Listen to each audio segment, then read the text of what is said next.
sebagai manusia yang mengingatkan kita atas kelalaian kita, sebagai tanggung jawab kita kepada Tuhan semesta alam.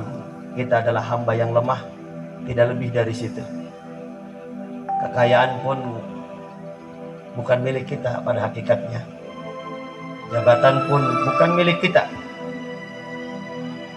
Kita diajarkan bahwa sebaik-baik manusia yang banyak memberi manfaat, bukan yang banyak mendapatkan keuntungan. Kalau kita mengabdikan diri kita, menghambakan diri kepada yang maha kuasa, carilah untung dari Dia, Zat yang maha mulia. Jangan mencari untung dari sesama manusia yang lemah. Belum tentu kita akan mencapai apa yang kita inginkan dari manusia. Manusia hanya bisa mengecewakan. Cuma Dia yang tidak pernah mengecewakan.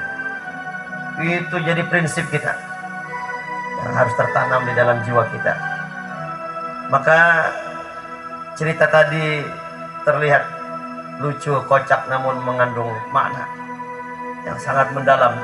Hati yang memiliki luka akan terasa di dalam hatinya. Kalau dia dapat petunjuk Tuhan, dia akan sadar harus ada yang diluruskan dalam hidupnya. Namun kalau hatinya ternyata tidak dapat petunjuk Tuhan, yang ada dia merasa tersinggung dan tersakiti. Itulah manusia.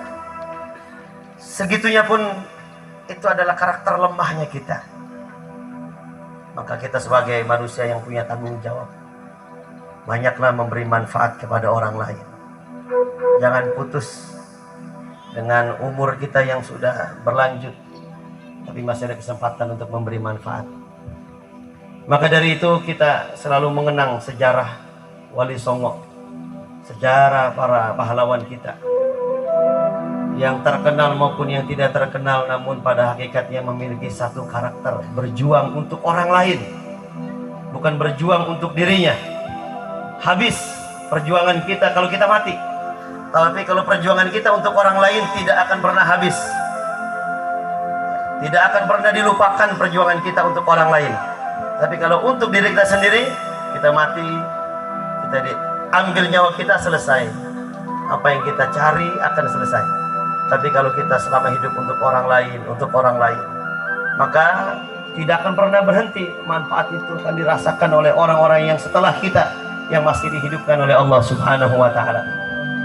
Saya pernah sering mendengar dari guru kita bahwa kekasih Tuhan itu adalah orang yang selalu mendahulukan orang lain daripada dirinya. Itu kekasih Tuhan. Disebutnya dalam bahasa Arab waliullah. Walinya Allah yang rela mendahulukan orang lain dibandingkan dirinya sendiri.